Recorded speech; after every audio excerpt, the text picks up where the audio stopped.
رانا ثناء اللہ، میرا وعدہ ہے کہ تم چھپ نہیں سکو گے اسلام آباد میں۔ 25 مئی کو تو ہماری تیاری نہیں تھی۔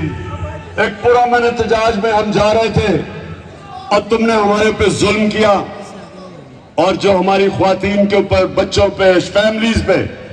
جو تم نے شیلنگ کی، ہماری تو تیاری نہیں تھی تب،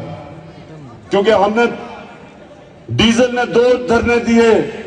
کانپے ٹانگنے والی بلاول نے اس نے 1 دھرنا دیا۔ ہم نے تو کبھی کسی کو نہیں روکا، یہاں ہم نے تو کسی کا راستہ نہیں روکا، تو ہم تب تو تیار نہیں تھے۔ اب ثناء اللہ اور تمہارا جو شہباز شریف، وہ ویسے ڈرا رہتا سارا وقت۔ آپ کو فکر کرنی چاہیے کہ اب تیاری سے انشاءاللہ ہم آئیں گے، جب بھی ہم کریں گے، اور وہ فیصلہ میں کروں گا جب میں سمجھوں گا کہ میری تنظیمیں بالکل تیار ہیں۔ انہوں نے ایک منٹ بات تو پوری کر لوں، ابھی بعد میں نعرے مرواؤں گا آپ سے میں، اور تھوڑی انرجی بچا لینا۔ ہفتے کو آپ نے انشاءاللہ، میں دیکھنا چاہتا ہوں کہ ہفتے کو جو ہم اپنا پروٹیسٹ کر رہے ہیں اسلام آباد کی،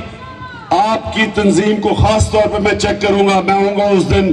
رحیم یار خان جلسہ کر رہا ہوں گا، ادھر سے میں آپ کو چیک کر رہا ہوں گا کہ اسلام آباد کس تعداد میں باہر نکلتا ہے ہفتے کو۔ تو اچھا اب سنو،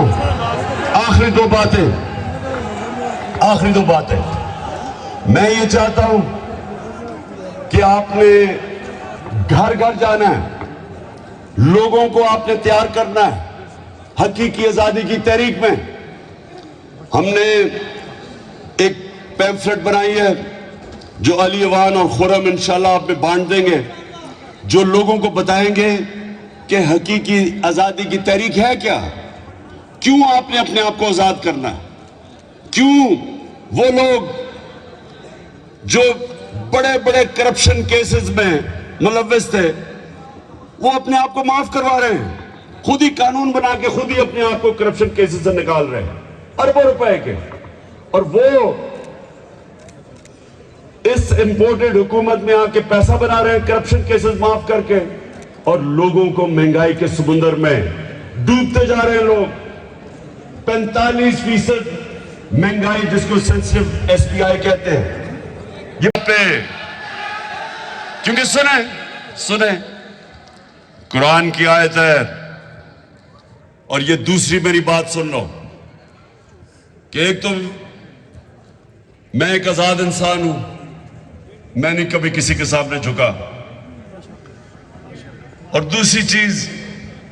کہ قرآن کی آیت ہے کہ جب ایک انسان ایمان لے آتا ہے اللہ اس کے خوف دور کر دیتا ہے، خوف کے بت کو توڑ دیتا ہے، اور وہ کبھی کسی انسان نے، میری زندگی میں 70 سال کا ہونے والا ہوں، آج تک میں کسی بڑے انسان کو